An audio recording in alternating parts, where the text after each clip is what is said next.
So colleagues, partners and friends, good afternoon and welcome to the launch of the final report of Phase 1 of the EIS PACT project, joining the dots on poverty, putting professional learning into action. It's heartening to have so many of you here in support of the work of the PACT project, and that's work past, present and future. That we have colleagues here from so many organisations and individuals from a range of backgrounds is testament to the shared commitment that there is in Scotland to pursue social justice in general, and specifically in relation to equity around young people's participation in, experiences and enjoyment of, and outcomes from their school education. Thank you all for being here and for your continued support of the PACT project. Before we get fully started on the main proceedings of the afternoon, there's a couple of virtual housekeeping matters that I have to take care of. So firstly, can everyone please stay on mute, and that includes Larry, in the interest of sound quality for everyone. Secondly, please feel free to use the chat function throughout the event as a way of providing feedback on what you're seeing and hearing this afternoon. Indeed, if there's anything at all that you'd like to share about your engagement with the PACT project aside from this afternoon's launch, then feel free to put it into the chat, because we value all feedback and we use it for all sorts of purposes, so feel free to do that. And finally, if you'd like to tweet, the hashtag has been placed in the chat box. There it is there, I think, or that's the link. The hashtag should be appearing quite soon in the chat function for those of you who like to use Twitter. So as many of you will know, the idea for the PACT project was born back in 2017, when too many of Scotland's children and young people were living in poverty as a result of UK government-inflicted austerity. 3 years later, when recovery from austerity was barely beginning, the COVID-19 pandemic struck, bringing a further seismic shock to the economy. A year later, the deep aftershocks continue to be felt by the poorest and most vulnerable in our society, and many of these are the parents and carers of the children and young people who attend our schools. The recently published equity audit completed by Education Scotland and Scottish Government points clearly to the fact that children and young people who experienced socioeconomic deprivation before or as a result of the pandemic have been most negatively impacted by lockdown and school closure. In seeking to support these young people in the context of education recovery, we need a shared understanding of poverty and of the poverty impact of COVID in terms of how it affects young people's education. If what has become known as PACT professional learning was needed in 2017, it's all the more critical now. And if schools and teachers are to be at the forefront of an education-led recovery, they need to be supported by government and all partners in education and beyond to take up this mantle. Offering and enabling teacher engagement with PACT professional learning, ideally on a whole school basis, is one of the ways that we can promote education recovery in what will hopefully be the wake of the pandemic. And as I say, one of the ways, because many other types of resource are crucial too, and these are detailed in the EIS manifesto for an education-led recovery. And if anyone wishes to see the detail of our manifesto, the link is in the chat box too, or it's going into the chat box. So PACT professional learning has the power to enhance the ability of schools to counteract the poverty impact of COVID. The report that we're launching today gives an insight into how schools and teachers might act to mitigate the impact of poverty in our classrooms and playgrounds and remote learning environments. The timing of the report couldn't be better either in terms of its coincidence with passing legislation on UNCRC adoption this week and the publication of the report of the National Human Rights Task Force. The human rights agenda in Scotland has exploded, giving the PACT project real contemporaneity with its strongly human rights dimension. The EIS is represented on the Human Rights Task Force and is developing a partnership with the Children's Parliament around UNCRC adoption and what it means for schools. This week we've been creating a suite of resources that the Children's Parliament has created to mark the occasion. Please check our Twitter feed if you're interested in seeing that. And again, we can make the link to those resources available within the chat for you this afternoon. And perhaps because of the shock of the pandemic and the deep sense of the havoc that it's wreaked within our poorest communities, there's been a redoubling of the anti-poverty efforts of many of the organisations represented here today. Child Poverty Action Group has launched its report on the cost of learning in lockdown this week. The Poverty Alliance is launching its All Aboard campaign next week to tackle one aspect of young people's poverty in relation to eliminating public transport costs. And the STUC Women's Committee is campaigning for the provision of free school meals for all and for all school and nursery aged young people, and that's been a long-standing ambition of the EIS also. On the one hand, it's saddening that Scotland requires its civic organisations to take this kind of action, but on the other, it puts hope in the heart that collectively our effort will mean that we will see an end to poverty and to child poverty and to educational inequity in the not too distant future. Part of that collective endeavour is PACT Professional Learning and the action that teachers and schools having undertaken it will take. We hope you'll get a sense of the potential of PACT PL when you read the report. It's going live on the EIS website at 3 p.m. this afternoon. It'll be in Word version with a final PDF version being available in full amazing Technicolor next week, together with a slimmed down companion piece for anyone who needs swift access to the headlines. But before 3 o'clock, we've got a lot of ground to cover, starting with a contribution from Gillian Hamilton, Strategic Director of Education in Scotland and steadfast chair of the PACT Project Advisory Board. She's going to say a few words on behalf of the board just now. So thanks, Gillian, and over to you. Thanks, Andrea, and it is a real privilege to speak on behalf of the Advisory Board this afternoon. It's been a real privilege actually to chair and to be part of the board and to be part of the journey of the PACT project, and what a journey it's been. Andrea, you talked there about the initial idea and the innovation of that partnership approach, a partnership between Scottish Government and the EIS to look collectively at teacher professional learning in the area of anti-poverty. And the Advisory Board itself has been a partnership. It encompasses local authorities, Scottish Government, Education Scotland, EIS colleagues and learning reps, and indeed the project team itself. And we've lived through not only a pandemic, but the recruitment of the project team and the shaping of a really innovative professional learning programme, a programme that's based on research, founded on that research, and a human rights approach. The programme and the development of it has had real engagement with stakeholders across Scotland, teachers and organisations represented here today. And as a board, we've overseen the piloting of those ideas through the initial thinking, through to the programme launch, through a pandemic, and right up to today and the launch of this really important report. And you hear a lot today about the work that has taken place, about the professional learning that's happened so far, about the engagement and active involvement of teachers and organisations across Scotland. But you'll also really importantly hear about the recommendations that the team are making at this phase of this work. Recommendations for teachers, for the project, but I think crucially for all of us here this afternoon, all of us working in Scottish education around the next steps of this work. And there were a few lines in the report that really struck me.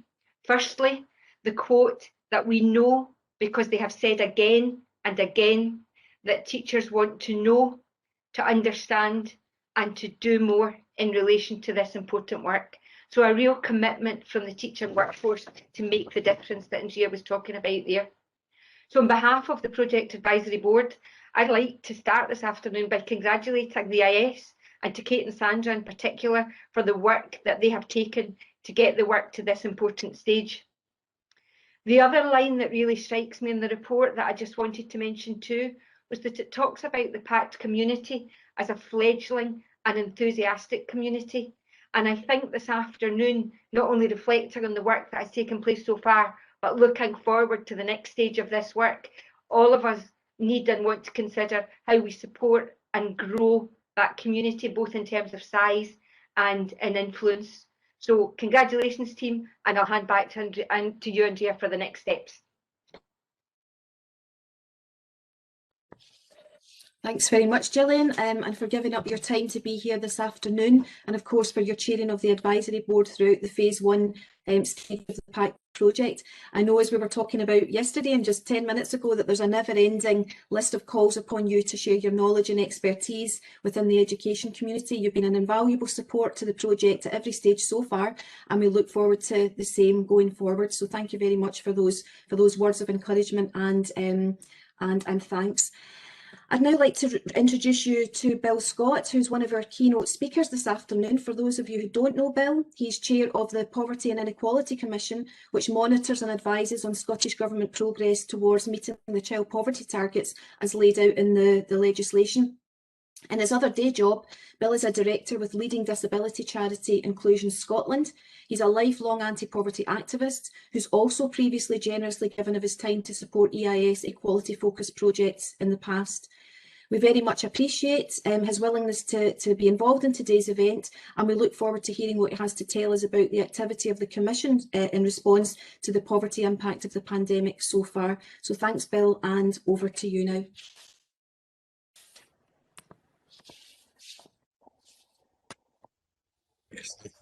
Just unmuting myself. Thanks very much. I'm really grateful to be invited along today. I'm a lifelong trade unionist myself, an activist for many years, sometimes in the thorn in the side of officials in my union, but one who's always been committed to anti-poverty activities. And I was a founding member of the campaign for free school meals back in 1999 when the Scottish Parliament was founded, because we wanted to make that push. And it's an enormous step forward that primary school children are going to get, all primary school children are going to get free school meals, because I think universalism is the way forward on school meals. It removes all of the stigma attached to it. So, you know, as I say, very grateful. I'm also grateful for the dedication and encouragement of teachers when I was at school, because I was that legendary first in the family to go to university, and I wouldn't have made it there without that encouragement. So what have the Commission been doing over the last year? If you could move on to the next slide. Just quickly, the Commission is there to monitor and scrutinise progress in reducing poverty and meeting the child poverty delivery targets. So under 10% by 2030. And the pandemic, I have to say, has undoubtedly set back progress towards those targets. We get to see the figures, but I have no doubt that the number of children living in poverty has increased quite dramatically over the last year. We also provide advice to Scottish Government, some of which they act on, some of which they don't. But that's one of our functions. And we also promote the reduction of poverty and inequality. And there are 8 other members of the Commission other than myself, and we do involve those with lived experience. And I've got more to say on that later. But at the moment, I mean, the Commission has as members a lone parent, a disabled person, and a refugee, and you know, they are there because of they can draw on their experience of poverty to inform our work. So the next slide, thanks. So the pandemic has both exposed and deepened existing poverty and inequalities in Scotland. As the Glasgow Disability Alliance has said, it's supercharged them. And even before COVID struck, 2.4 million in the UK, including 500,000 children, experienced worse than poverty. They experienced destitution, where, you know, they either went without heat or food or the clothes that they needed, or even a roof over their heads. And that was a 54% increase since 2017. And the most recent research suggests that destitution doubled during the course of the pandemic. So people are, you know, children are going without the bare necessities of life. And that is obviously having a huge impact on whether they can benefit from education. So next slide.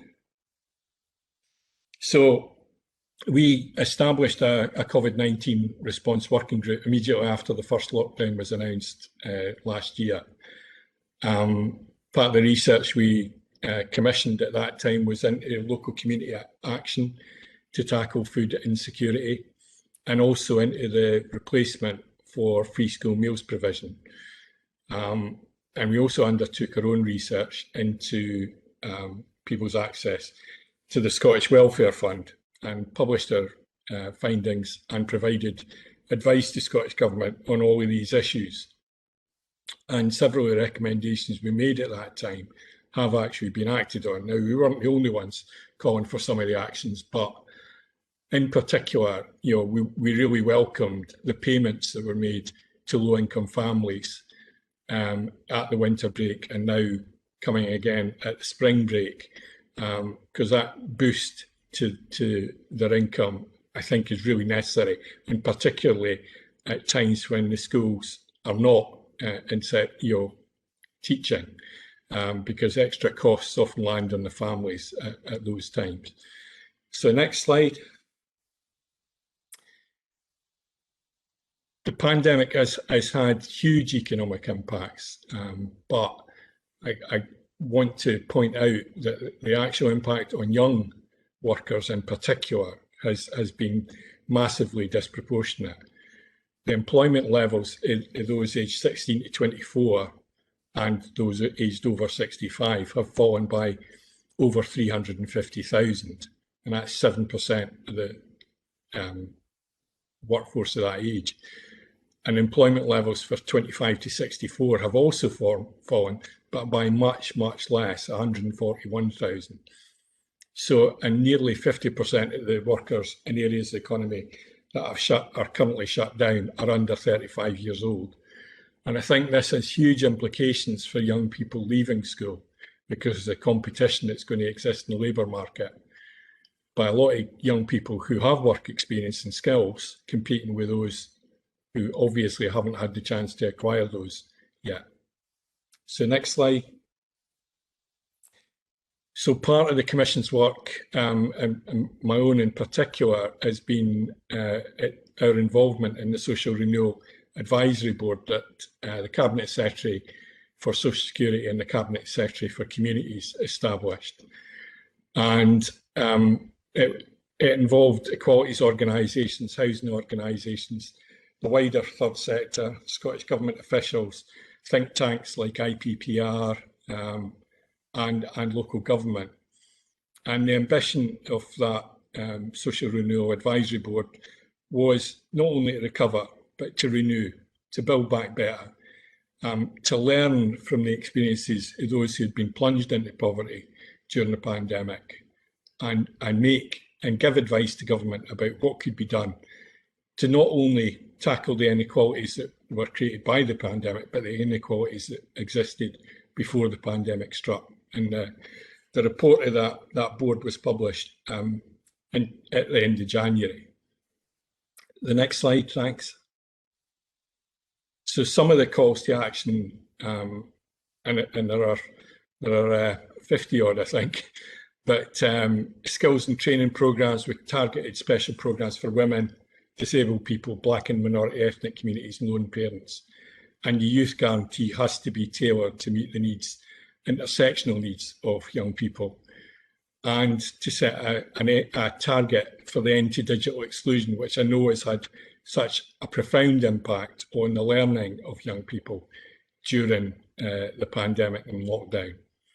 And one of the things that I personally very definitely want to see is that from now on, Scottish Government funding should be conditional on adopting fair work standards, such as living wage for all staff in any employment of recipients of that funding.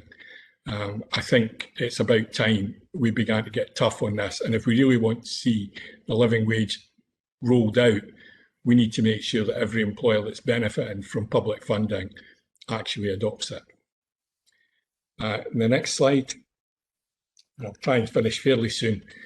So for the Commission, we've published a strategic plan for the next 3 years, but the overarching priority within that is that we involve and amplify the voices of experts by experience. That's people with lived experience of poverty and inequality, and that's going to be central to our work. So we're going to be establishing an experts by experience group to drive our work, and we want young people to be part of that group. We want trade unionists to be part of that group as well. We will be feeding into the new child poverty delivery plan, which is going to be published, or it's going to be worked on in the autumn. It'll probably be published towards the end of the year. And that experts by experience group is going to inform all the advice we give to Scottish Government on how to reduce poverty. amongst priority groups. I think even more importantly, they're going to be involved in commission meetings.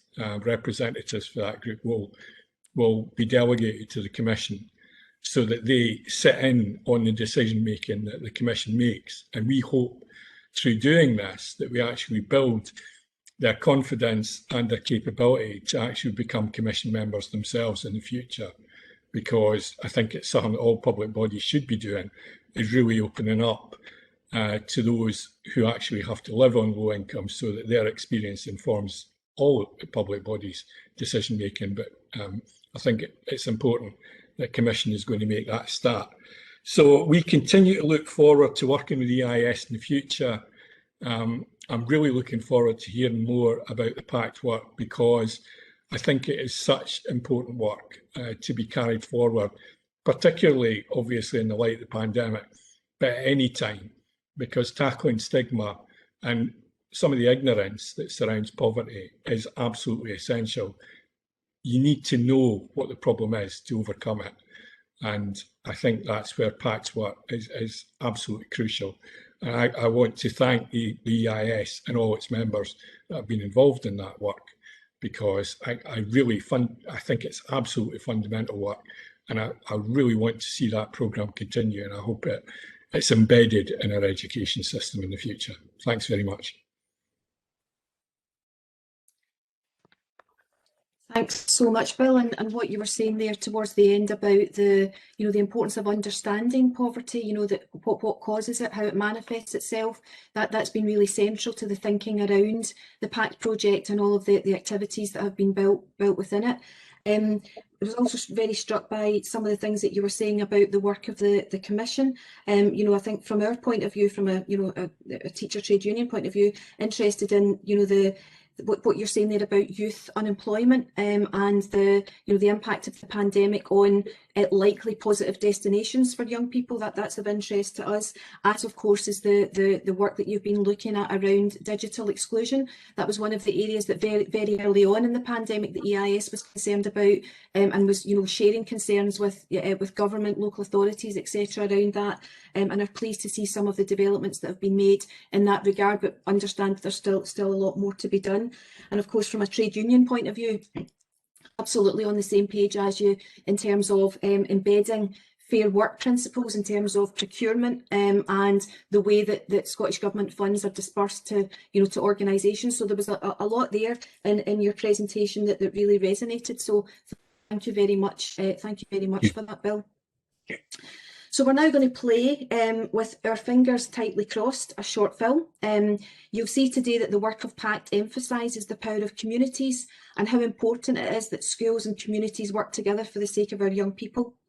So this film highlights the work of the women of Castlemilk in Glasgow, and how they've stepped up their efforts to feed and sustain their community in the darkest of times.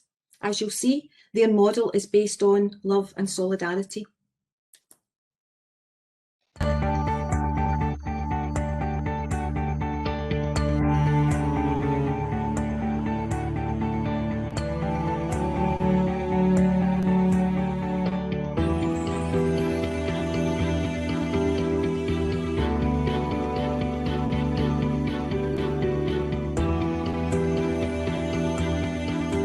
People are not getting what they need.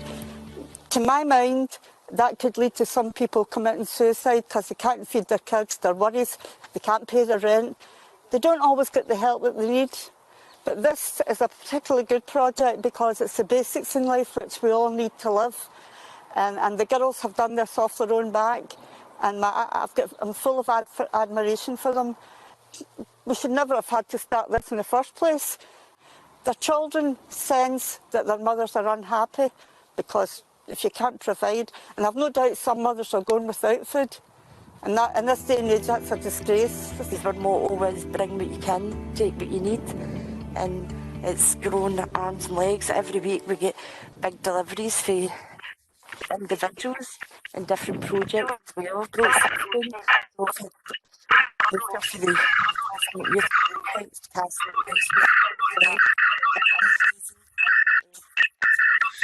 down with Therapy, Castlemilk Parish Church comes down with bread and cakes that she picks up from Marks and Spencer's, and that's a great wee day for us. It cheers us up, and we're able to make up bags and take it round the quad and share it out. But one of the good things about it is really lifted our spirits, but it's also helped us get to know our neighbours, because a lot of people just sit in the house and full of despair and worry. And I think that's the fact that we're out visible, people know we're here. We've been able to sort of signpost people to the law centre to get their benefits sort of looked over and everything else. So it's been amazing for that, and it's something that we really want to continue and have that kind of spirit. It's no charity, we're not here as a food bank. We're here showing love and solidarity. That's what we always say, giving me love and solidarity, because we think in these times it's really needed. I mean, the amount of suicides that have happened in Castlemilk is scary, and the despair that people feel is something that's driving this forward as well, because we want people to know that they're not alone.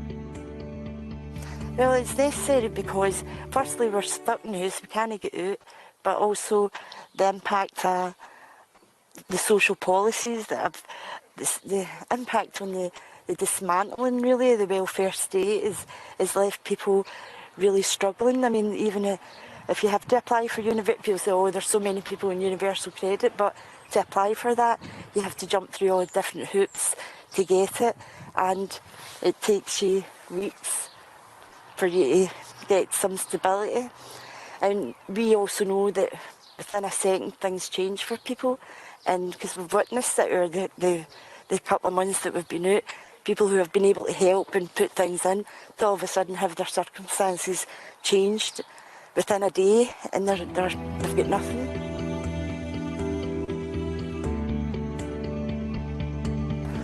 So there's all kinds of ways that things arrive here. Sometimes people just bring what they've got, something surplus in their shopping trolley, or they plan to bring stuff. Other things are coming from shops delivery. So one of the things I'm involved in is helping bring Marks and Spencer surplus bakery foods, and I've been doing that for a few months now. And I wonder if Marks and Spencers even have a clue how much their bread and cakes mean to people. People come to help themselves. We keep it open late because people are embarrassed. They don't want to be seen to be going to. It's not a food bank, that's solidarity. It's no charity, it's solidarity. The nursery's been phoning us up. Everybody all just seems to be involved, and it's just really took off. At Facebook, everybody's all talking about it. It's a great thing, it's a great thing. And what I would like to see is for this to happen in other schemes. Well, it was dead simple. Cathy came up with the idea because we already daycare and share up at the shopping centre once a year during the summer. And she gave Margaret and I a wee call, and before we knew it, we get the donations, and we had money to make the pots of, you know, the big pots of soup, and it's just, what can I say, it's just been overwhelming. We've just had Mammy's coming down with kids. We've had Mammy's messaging us because they're embarrassed, and they say, can they come down at 7 o'clock? You know, things like that. Man, see the way everybody's talking about it. See the way we stop and say hello. See the COVID. You're locked in your house, you can't get out, you don't talk to people, the depression all starts. I suffer for depression. I'm no good at going out or anything like that. This has helped me immensely.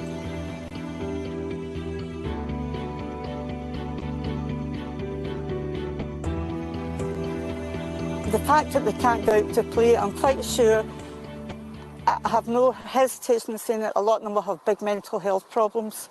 And our mental health services were overwhelmed before the COVID started. That really disturbs me, it worries me.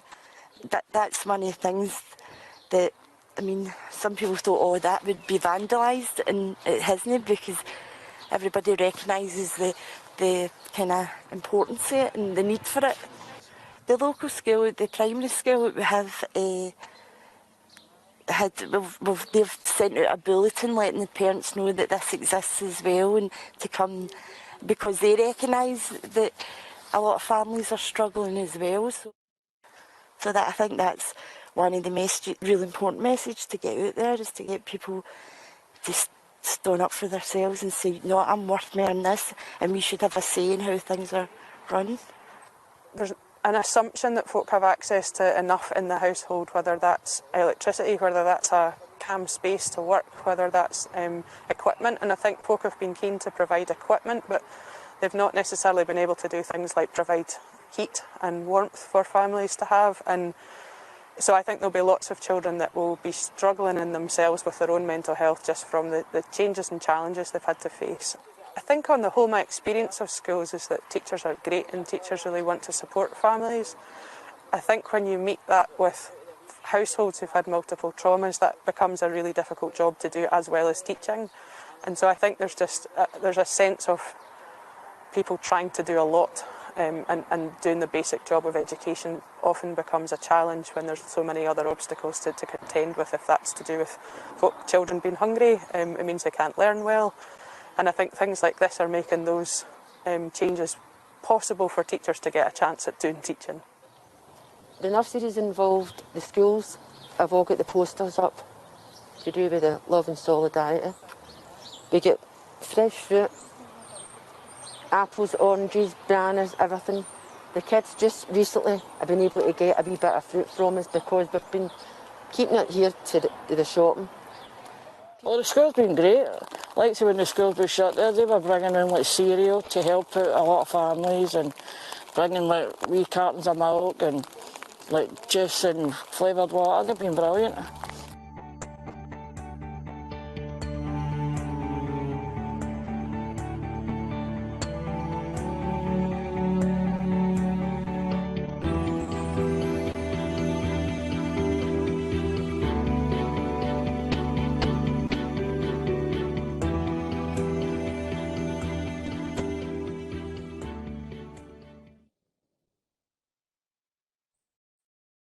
So thanks to the women of the Castlemilk Love and Solidarity project for appearing in that film. That I'm sure that some of you found that as moving as I did. With thanks also to Stuart Platt, who's worked tirelessly on various film projects for the EIS PACT project over the past couple of years. Again, his commitment to the work of PACT has been really outstanding.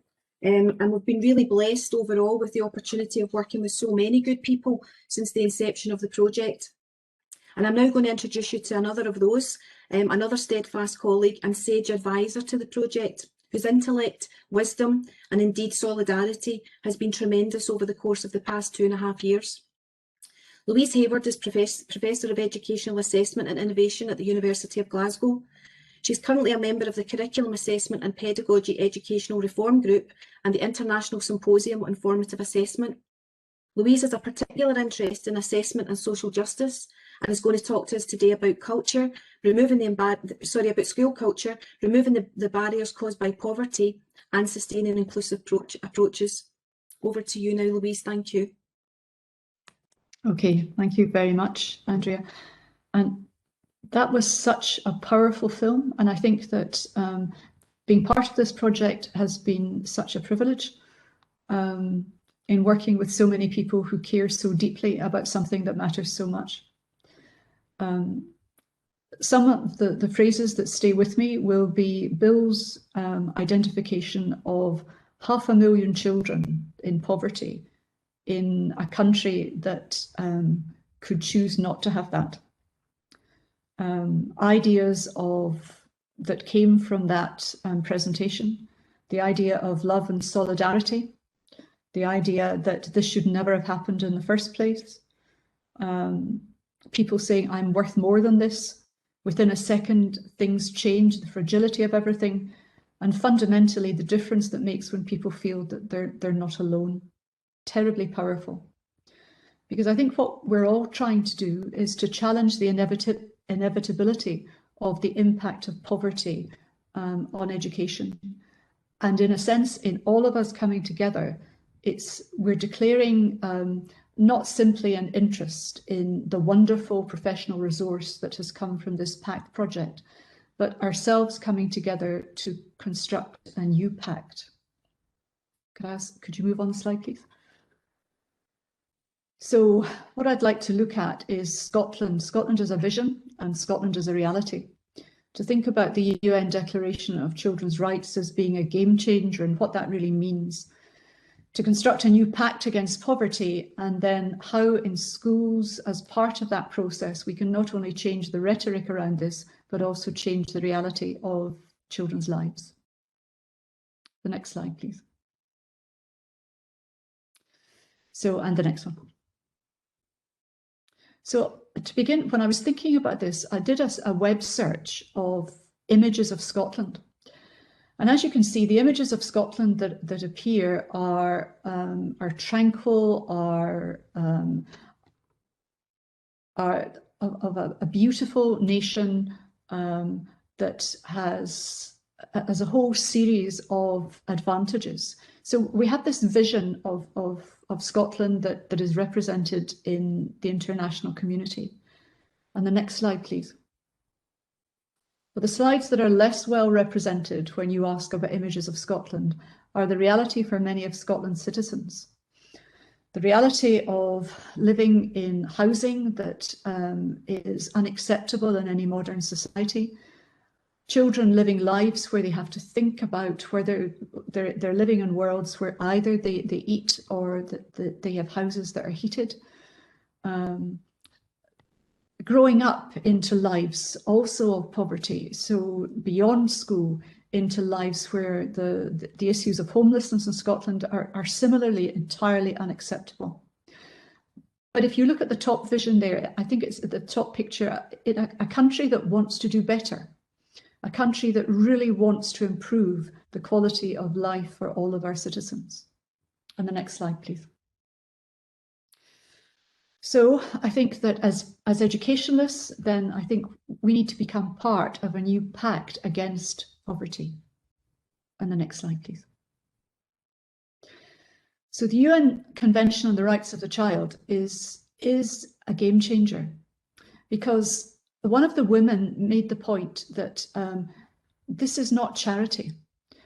And having the UN Convention as part of our legal framework now means that rights are enshrined in law, and that we all therefore have a responsibility to uphold these rights, not because we're nice people and we think it's a good thing to do, but because it is our responsibility as citizens to seek to uphold these rights.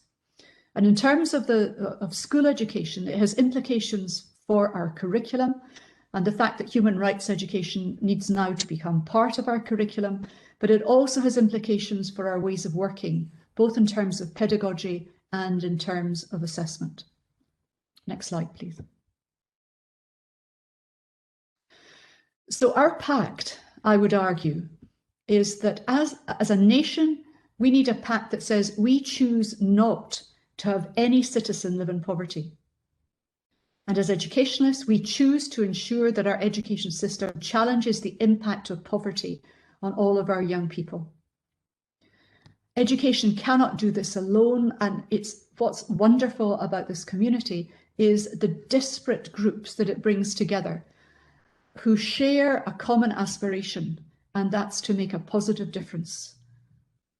Education has a major role to play in that, and the PACT project, in working to develop people's ideas, to open up these ideas to people and to help them to see not only how they might want to help, but how they can work with others to make things better. This project has the potential to make a significant contribution. Next slide, please. So it has implications of how we work and pedagogies of empowerment, thinking of ways in which it's working with people rather than doing things to people. So the language of dignity and a sense of belonging and community and empowerment and all of the ideas that lie behind these now become central to the ways that we work, with the child and the family and the community at the heart of everything. And for all those of us who work within the different parts of, or the different communities, that we work in order to support and to enable rather than to lead. And the next slide, please. But beyond human rights education, this has an implication for everything we do in education. And if I take assessment as an example of that, It's about completely changing the ways that we work with assessment, the way that we see assessment. So it's changing from the rhetoric of judgment, and by doing that, we can change the reality of young people's lives. Because assessment has many purposes: to support learning, to judge progress, to act as a means of discerning whether the extent to which the schools are of an appropriate quality. And we need to shift that culture from one which is about judgment to one which is about learning, because assessment only has two functions: learning or judgment. And if too much time is spent on judgment, then the learning suffers.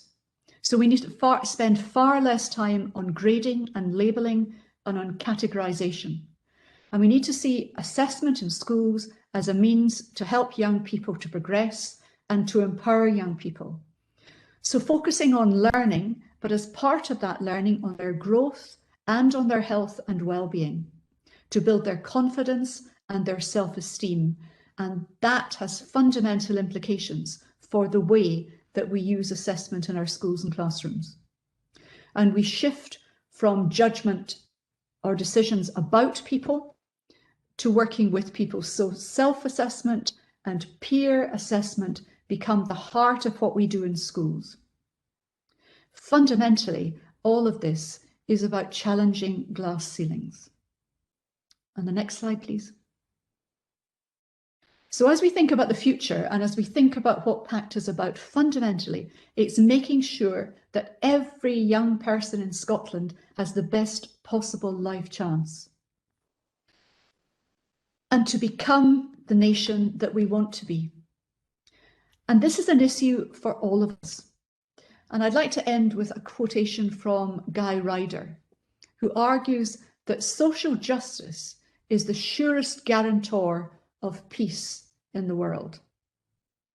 Thank you. Thanks so much, Louise. You know, you're sort of highlighting the human rights dimension to the PACT work. I think it's really, really important. I think that at the last event, I think it might have been, you highlighted in the chat that the human rights element to the work is a game changer, and that's definitely how we've been thinking of it in the months subsequently.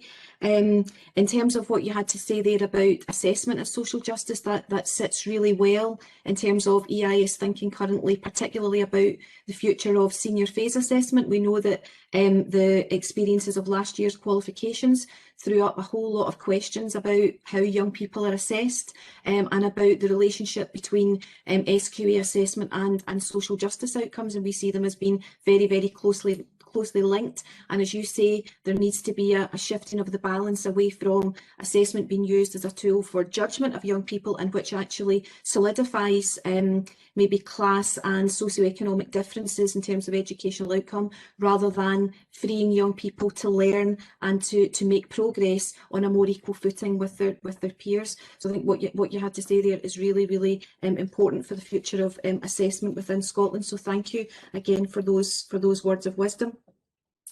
So I'm now going to pass over to Sandra and Kate, who are going to the PACT project co-leaders, for those of you who don't know them, and they're going to talk about the Phase 1 report itself, and as well as looking back on the work of PACT over the last 2.5 years, they're also going to outline the project's recommendations for the next phase of the work and for anti-poverty approaches within education more generally. And as Sandra and Kate are speaking, or perhaps just as they're about to come to a close, if all goes according to plan and the stars in cyberspace align, then the report will go live on the EIS website. So fingers crossed for that. And I'm just going to pass over now to Sandra and Kate. Good afternoon, colleagues. I'm so pleased to be able to share our report with you today. Kate and I are about to take you on a whistle-stop tour of the last 2.5 years of PACT. And we've truly put our hearts and souls into this work, as well as our professional expertise. And we've learned so much on the way from our partners and our PL participants. It really has been quite a journey.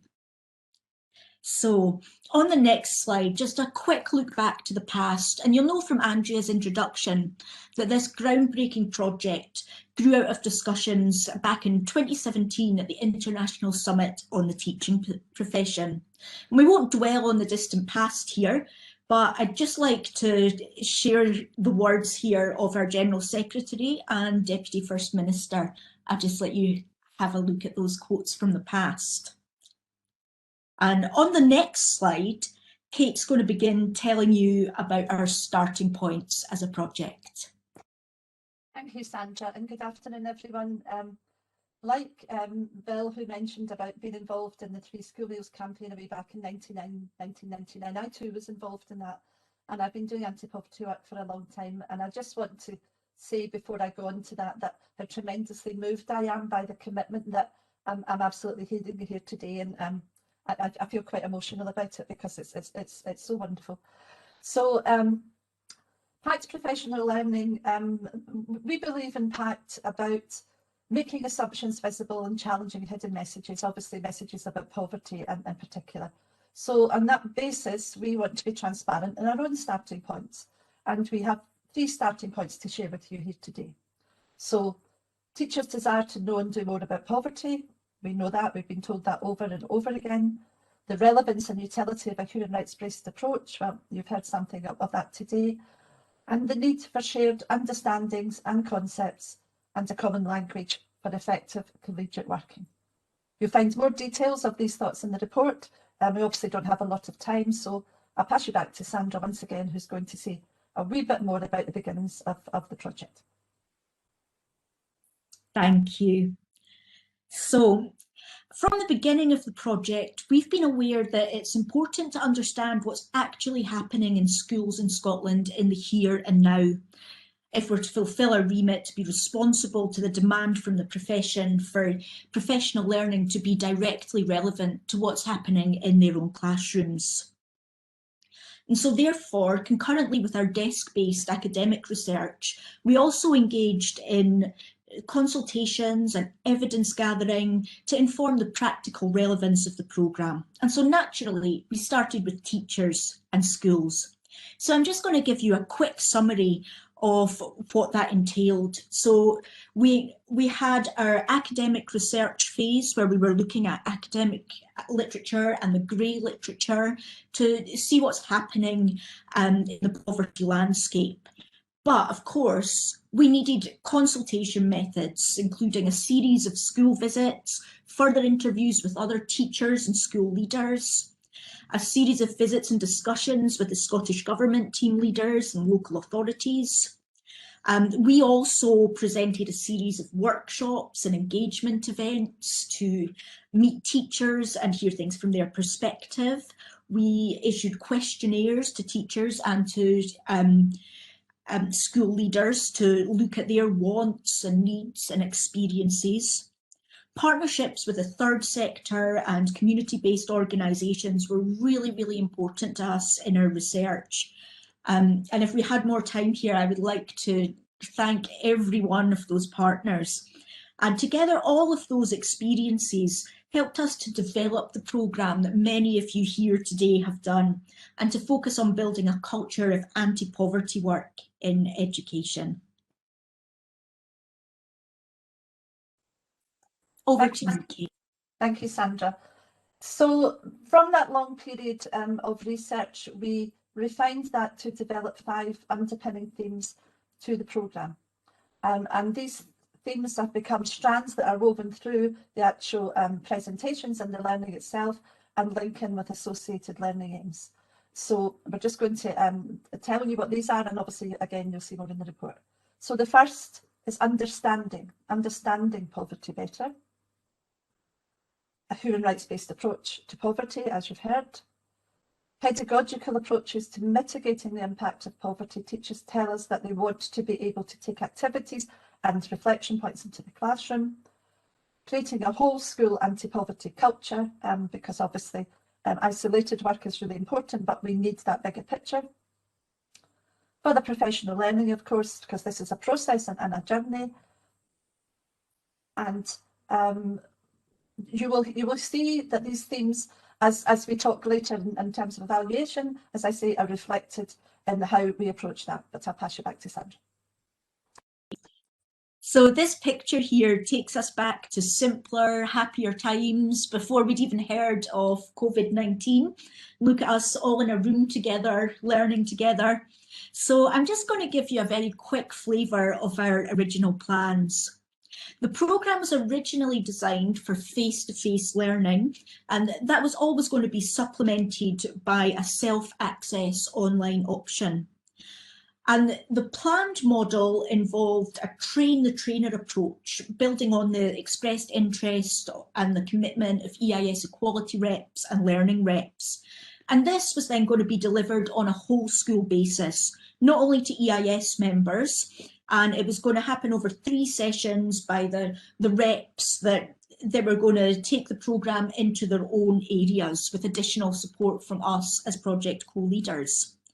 But of course, you know, the fallout from the pandemic turned that on its head for all of us, and that made it necessary to move our phase 1 learning sessions online. But one day we'll get there. Back to you, Kate. Thank you. So as Sandra said, it was necessary to move the sessions online, and of course they had to then be shortened, adapted, refined, and so on. And what emerged over the course of 2020 and into 2021 is what you see in the screen in front of you. So the plan was always that we would have a mix of core modules and a mix of topical or optional modules. And the topical modules, in response to need from the profession, became COVID responsive. So we delivered, in summer of last year, we delivered a webinar and a special module looking at poverty in the time of the virus. And we developed 3 core modules from our original plan. Now, these are incremental. I mean, they can be taken alone, but they were designed to be incremental. They're about deepening understanding, a synthesis of sharing of information and theory, raising awareness and examining attitudes, and practical work in the classroom, as well as policy development and culture shift. And we brought in also a short time ago a PACT community reflective session to support that fledgling community that has been referred to. On that last policy and culture shift focus that we talked about, we were privileged also to have the opportunity to work with Bella Houston Academy in Glasgow, and in particular with Murdo MacDonald, Deputy Head, who has been invited in, and I'm hoping is here today. More on the amazing work that Murdo has done is detailed in our report, and he speaks more about it in our next film. So I'll let him tell you about that himself here. For now, here's an extract on how he thought the PACT approach helped him to support him in his work. If you could bring in the next slide, please. So thank you. So he said it is not enough just to talk about it. Working with PACT on drafting a school anti-poverty policy enabled me to learn and think about ways in which we could tackle this issue many families face. It's no use, though, simply saying kind words, virtue signalling and tokenism. Working with PACT gave me the confidence to carry out substantial anti-poverty work and not simply see it as an add-on, something nice for the school to do, but as something that must be integral to our work. We're delighted that we've been helpful to Murdo in developing this, and it would be nice to perhaps look at some extracts from the draft policy that Murdo has developed with our support. If you could bring in the next slide, please. So this first one is obviously the #1 headline, and this is what's suggested. This policy should begin with the default position that there are no additional costs to young people's full participation in all aspects of school life. So changing the default position from there are costs, let's go and find perhaps charitable means, let's fundraise to try and meet those costs. Why don't we start with there shouldn't be any costs? The next one, please. However, people are realistic. There may be something that is very difficult to do, but that becomes the thing that has to be argued for and justified. So exceptionally, any decisions to offer activities which do incur a cost should be justified in relation to clear, considered and agreed criteria, including a plan on how to include those for whom the cost may be problematic. And the next, please. The development of a policy on poverty needs an audit of existing policies to check for effectiveness and consistency, and to increase awareness of unintended consequences, which are really important for those on a low income. And I know that Murdo has been doing that in the school. And the last, please. This needs underpinning whole school professional learning, focusing on agency, empowerment, and whole school community engagement. And of course, that's where PACT hopefully is coming in. The full draft policy is in the report, so I'll pass you back to Sandra to say a bit more about our next area of work. Thank you. We always knew that PACT would be something that goes far beyond the professional learning sessions. We've built a community here, and at the end of the programme, the PL programme, we started to ask PL participants if they saw themselves as a part of a PACT community. And so this is what they told us. Yes, I really would. It'd be great to have contact with such a fantastic group of people again and discuss issues and practice. I feel as if the modules were just the tip of the iceberg, and I felt really uplifted and encouraged immediately after each module. We were just delighted reading that in the feedback. Another participant said, "I'd love to be part of the PACT community. It's inspiring to see so many people working together to improve the quality of our young people's lives. I also love learning from intelligent and knowledgeable people. I feel my own work experience in studies, I also have something to offer the community." So, as we already said, it's still very much a fledgling community, and we want to see it grow in numbers, strength, and visibility. Thank you, Sandra. If we could bring in the next slide, please. So, as you would imagine, we have built in evaluation right from the start. We want to be able to demonstrate any impact that the project has. Not everyone is too interested in this, and we don't have a lot of time. So just very quickly, a kind of overview for those who may be interested. We've used the kind of mixed methods. It's mostly qualitative with a wee bit of quantitative in there. We've used questionnaires. We did some scoping questionnaires initially, and we've done pre and post programme questionnaires for the programme overall, and looking at people's hopes and fears, and did people achieve what they wanted to get from it, and so on. We've also done online evaluation surveys for each module for the details of the modules. We've reviewed each session and looked for feedback participant, and obviously fed that in. We've also encouraged direct participant feedback, and we've had online chat, we've had emails, we've had discussions. And we're delighted because we're very keen to have external evaluation, that Glasgow University Professor Tom Bartlett and Dr. Piotr Wegorowski have had before and after focus groups, and their summary report is also included in our report. So if we could bring in the next slide, please. Here's a sample of the feedback from teachers who are PACT participants. So feedback overall was very positive.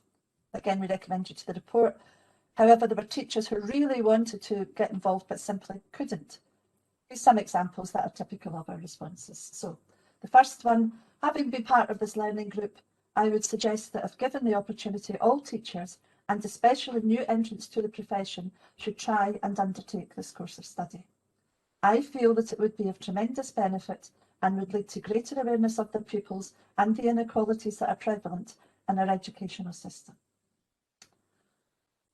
Another teacher said that I thought that children knowing that living in poverty violates their human rights is of huge importance. And lastly, an example of the kind of barriers and difficulties that teachers have had participating at all in some cases. Unfortunately, just couldn't fit in attending the modules because I've been working 12 to 14-hour days for most of this school year. We can only obviously give you a sample of that today. I would love to discuss it more. I'm a bit of an evaluation geek, but I'll pass you back to Sandra to talk about some of our reflections. Thank you. So we have broken down our reflections into 6 parts here, and again we would refer you to the report for the full version, but we'll give you a flavour here. So we've long been aware of the stigma and shame surrounding poverty, and for teachers, poverty can be a taboo subject, the elephant in the classroom. Such an emotive subject carries with it fear, And while fear around addressing this sensitive subject is both reasonable and understandable, we want to look at the issue from another perspective. Too many of our young people have no choice but to deal with poverty, and so we mustn't shy away from discussing it. In our discussions with young people, they've told us that they want to explore poverty in the classroom. And we believe that learners and teachers who are already poverty experts by experience deserve to have their reality reflected back and validated, and their lived experience named, not as an individual fault or a failing, as much of the media constructs this story, but rather as resulting from an ideology that's wrong and must be confronted. So, joining the dots. Having had this privilege of building on the foundations of existing anti-poverty work and learning about many examples of good practice across Scotland, we've become so aware of the need to join the dots on poverty. And that affected us so much that we chose it as the title for this report. A coherent and explicitly anti-poverty policy constructed with teachers, young people and families is more likely to lead to sustainable action through ownership of that shared narrative and to avoid all those unexpected consequences that can often happen in top-down policy development. Crucial for us has been a human rights-based approach, and that can transform a school's approach to poverty. And as detailed in the report, research demonstrates and participant feedback confirms that anti-poverty school-based work is more inclusive, empowering and sustainable when based on rights and not charity. Quite early on, one of our Project Advisory Board members is here today. He made a point that it was important that schools encouraged a sense of connection and pride in the young people in their local area. That's the place where they live their lives. And we agreed with this, and from this seed grew a whole strand of learning that emphasised the role of pride in learners' own communities. And there's a huge correlation here with the positive identity formation and psychological well-being of our young people. And we argue for an emphasis on geographical place, where currently many neighbours and community groups are stepping up to support each other in crisis, just as our Castle Milk friends say so well, in love and solidarity. As well as poverty, we think it's important to name the other elephant in the classroom, social class.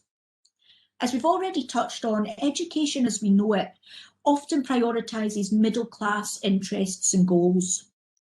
In the current context of the pandemic, far from going away, as some would have us believe, class has become even more noticeable.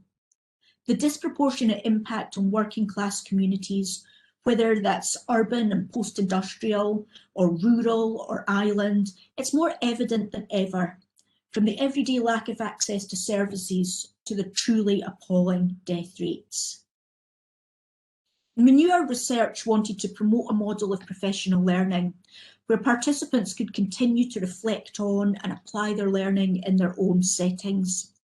And it was clear from our research that the impact of standalone professional learning would always be limited if participants didn't have opportunities for reactivation of that learning through collegiate discussion and application. And we've sought to introduce opportunities to develop a series or a sense of peer-based community amongst the participants. And we really hope that being part of the fledgling PACT community will empower teachers to develop and share ideas for action in their schools. So I'll pass you over to Kate now to look at our recommendations. Thank you, Sandra. So we're coming to the end of our presentation now, and we'd like to just give you a brief overview of the recommendations. They are broadly in 6 areas, and the recommendations emerge from the insights and imperatives of our EIS PACT Phase 1 work as detailed in the report. The recommendations are not intended to be prescriptive, but rather to inform and support both ongoing anti-poverty work in schools and the development of PACT Phase 2. We also hope that they may contribute to the wider body of thought on this issue. They're under 6 broad areas under a mixture of policy and practical steps. If we could see the first one, please. So the recommendation is to consider whole school approaches to anti-poverty work. While individual anti-poverty work in schools is undoubtedly valuable, whole school approaches such as policy development and pedagogical interventions have the power to strengthen and sustain the school support for learners growing up in poverty. So, as well as reacting to poverty issues as they arise, schools should consider consistent and proactive approaches. For example, as we will hear more about shortly, financial inclusion work and elimination of curricular costs, as we've already talked about. We suggest that poverty should be a significant consideration in school improvement planning and COVID recovery planning. We'll look at the next one here on the screen, which is to actively support and resource human rights education in poverty. While the PACT project is innovative, the inclusion of a strong human rights dimension is an innovative strand within that, with an educational approach that we believe is unique in Scotland. The success and impact of this from phase 1 is detailed in the report and provides further evidence, if any is needed, that this approach gives a much needed foundation for anti-poverty work, with shared language and concepts, going back to that idea again, consistent with developing a cohesive and a meaningful common narrative around our educational and social justice frameworks. And we emphasise again and again in our learning about the importance of a shared and a common narrative. PACT has responded to calls from the profession, supported by further interdisciplinary Scottish-based research, as cited in the report, to bring wider professional learning and human rights education to teachers. That research also emphasises the importance of incorporating this into initial teacher education as per our international commitments on HRE, and there has been demand from the profession as well to incorporate it into other areas of education. Again, more on that in the report. I wish we had more time to tell you this, but we're hoping that you're excited and you'll go off and find out more in the report. So if we could have the next recommendation, please. To highlight the importance of community in place, we've emphasised that already. We have come to understand that we must put not only young people and their families, but the wider communities in which they live at the centre of our developing understanding on poverty and how it feels and what it does. In doing so, we believe that it is communities themselves who are the gatekeepers, who may hold the keys to meaningful engagement with low-income families, and they get to decide on whether or not a school is embedded within that community. These opportunities for action that we talk more about in the report are also now supported across the profession by the empowerment agenda, and we really want to make those kinds of links and link these things up. So our next recommendation is to connect with and sustain the PACT community, and that links in with the next one too, please, which is to sustain the PACT professional learning momentum. So we have a number of recommendations on the report, and while we're keeping the pot boiling in disseminating the learning from phase 1, obviously starting with today, supporting our new PACT community, which we are committed to do, and making plans for developing EIS PACT phase 2, we have a series of further specific considerations that we think are worthy of attention. And again, you can read those in the report. I'd commend them to you. So looking at our last recommendation for now, joining the dots. We keep coming to that again and again and again. PACT research has highlighted evidence of highly effective practice in anti-poverty work across the educational landscape, often in partnership with valued third sector partners. We would like to encourage schools to step back and look at the whole picture, making links within and across school communities to mitigate the impact of poverty in education. And we recommend that the whole range of these partners be involved to sit at the table where relevant. We believe that it is important to actually look at the kind of groups that we've talked about, for example, the kind of example that we gave from Castlemilk, and that the school actively listens to what people need and actually stands very publicly and in solidarity with them on poverty. And we believe that is one of the ways for the community to feel that it is worth welcoming and embedding that school in their community. And I was really pleased, I think it was Bill who mentioned the word embedding, because we say quite a bit more about that in the report. And finally, of course, we draw attention to our own attempts to aid that process by joining the dots through our own recommendations here. And Sandra's just going to lead you out of our presentation here. So I'd like to transport you now to George Square in Glasgow. This is the ATD Fourth World Poverty Stone, and its message emphasises that poverty is neither inevitable nor acceptable. A human rights and poverty stone is laid in the centre of 50 major cities around the world, affirming the struggle, dignity and story of all those who live with it, and the responsibility of each of us to overcome it. Thank you. Thanks so much, Sandra and Kate. I think you've given a really strong flavour there of the report itself, and hopefully appetites have been whetted to for people to read the detail themselves, and to look out for the companion piece, which will be available next week. And thanks to you both for all the work that you've put into the report. It's been a huge effort, a huge body of work, and to the work that you've put into the professional learning package itself, and in beginning to build what we're now calling the PACT community. I think it's doubtless that phase one gives us a solid foundation from which to move forward in the interest of schools, teachers, and of course children and young people. And as in all PACT events, we like to include the voices of young people, so we'll now move on with another short film, again made by Stuart Platt and featuring the young people of Belhouston Academy and Deputy Head Teacher Murdo MacDonald. And I'm always tempted to say Murdo MacLeod, but he's a former Celtic player and not a DHT. But it trips off the tongue, seems to trip off the tongue.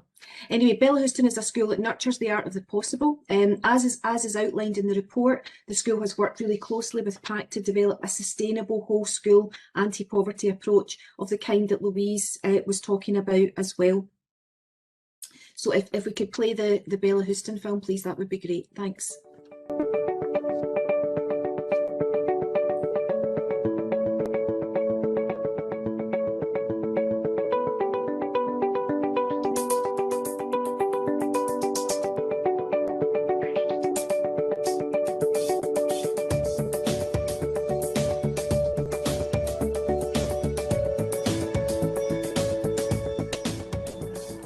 It's because if we don't talk about it, it's going to happen more often, and it's going to happen regularly, which is going to help more people. So talking about it is going to make it better. Because it's important to support people who are living in poverty, because they may need an extra a little bit of more support with the stuff that they're doing. So we should help them and talk about it.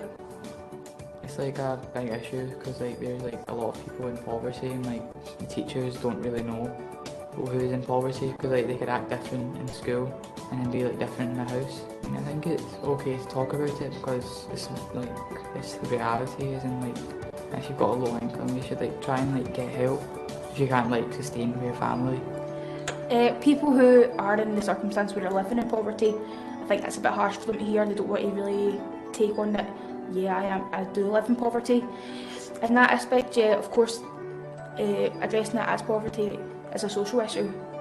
I think if they were going to speak about it, they would be better off doing it in some sort of PSHE class, where they can tell the kids about it and they can interact with the kids and get their feedback. I think that's right. I think that's good because honestly, I don't think anyone should feel left out. Is the school doing anything to support the people in poverty that you know about?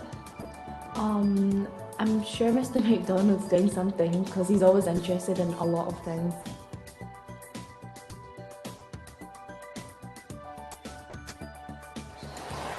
My name's Murdo MacDonald. I'm one of the deputies at Belhouston Academy in Glasgow. A few years ago I was down in the dinner hall with one of our S1 boys, and I was asking him why he wasn't having his usual roll and square sausage that he has at break time. And then he explained to me that if he had a roll and sausage at break time, he wouldn't have enough money on his free school meal cards for Friday fish and chips, which was something he very much looked forward to. But all day, until the fish and chips, the boy had nothing to eat, and it got me thinking a little bit about his experience and my own lived experience. one of the first things we did in this school was take an audit of all the charges that we levy on families. So we looked at, for example, school trips, we looked at photographs, we looked at the cost of a tie. These things may seem quite small to many people, but for some people 20 pence is a lot at the end of the week. £1 is a great deal. And the idea that a school is the place where the child feels bad because they don't have the money, it's not the school I want to be in. It was because of experiences like these that I went to see some people at Glasgow City Council in August 2019 and asked if they could provide us with somebody that could help give parents and families advice on the benefits and entitlements that they could get. With help from the council, I met Sharon Graham, who works for a financial inclusion charity based in Easterhouse called GMAP. She became our financial inclusion support officer. She attended our parents' evenings. We published a booklet which was mailed to all the parents and carers of our children. And so far, £400,000 has been gained for our families. This is a staggering amount of money, especially during a pandemic. Last week I went around the catchment area of our school, Govan, Pollokshields, Moss Park, delivering desks. We had seen over pandemic time that many of the children had nowhere to study. They didn't have anything to lean on. They were doing their work from their bed. So we managed to get some funds and we went around with a minibus delivering desks. It's those kinds of things that make you realise that it's not all the same for every child in Scotland. And I think that PACT and the work it's done over the last few years has pointed a way in which schools can take on this work, develop it and make all Scottish children take advantage of the opportunities that they have. I've been very proud that the EIS Union has supported an initiative like PACT. I think it's opened my eyes and I think it's opened the eyes of many teachers across the country of the struggles that many families and children face on a day-to-day basis. I think the work that PACT has done has come at a very critical moment for Scotland. Post-pandemic Scotland, especially to do with education, has to look at families, has to look at communities. It can't just be to do with education, it should be to do with the conditions that families and children live in. The work that we've done here at Bellahouston, I think, shows the way in which schools could take on anti-poverty work and change people's lives for the better. I very much enjoyed working with Kate and Sandra. I think that what I needed was somebody that would give me a bit of a bigger idea of what I was doing. I was just trying to do things piecemeal here and there. And I think that by working with them, I've come up with more of a coherent strategy. And I think part of that will be a sort of policy, but not just a policy that sits on a shelf, but one that means that we work towards the goals of the policy whenever possible. I think far too often in education we come up with policy documents, strategy documents, and that's all we do. We just tick off the list of things. I think with a project like this, we have to be continually trying to support our families in whichever way we can. And it's only made my belief stronger in the idea that we have to fight poverty. Without fighting poverty, we can't create a level playing field for children. I think that one of the sustainable things that PACT has done over the years is the CPD that has been offered to staff. I don't think all staff members know the difficulties that many families face. Growing up in Maryhill in Glasgow, where I did, I saw poverty, although I didn't understand it when I was a child. And I think that this lived experience helps me day to day. But it's only when you really see and you talk about and you hear about the situations that many families are in that it makes you realise that what could you do? Maybe you're the adult that can make a difference.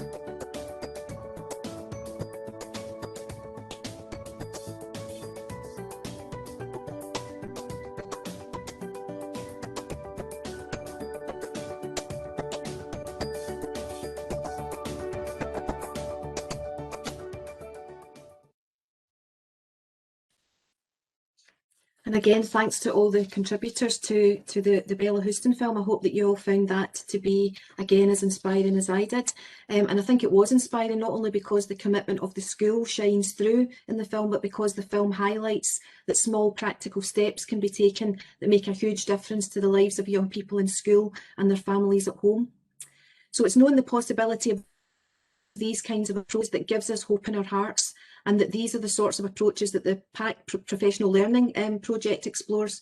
PACT tries to put hope in the hearts of teachers who want to do more to tackle the impact of poverty as they see it in the classroom, as well as giving them the tools to do it. So we're going to finish very shortly with a poem from Damani Dennisur, a young Manchester-based spoken word poet. But before we do, I want to thank all of our speakers.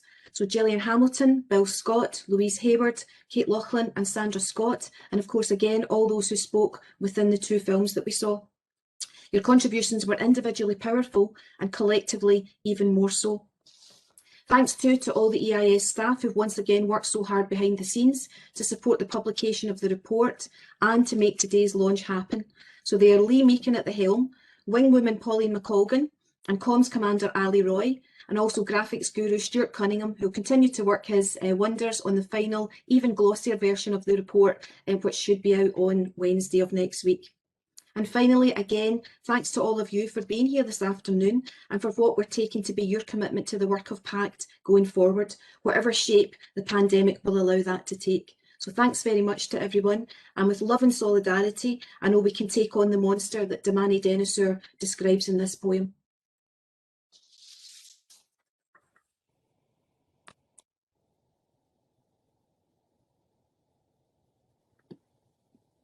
There's a monster in the cupboard, next to the last tin of beans.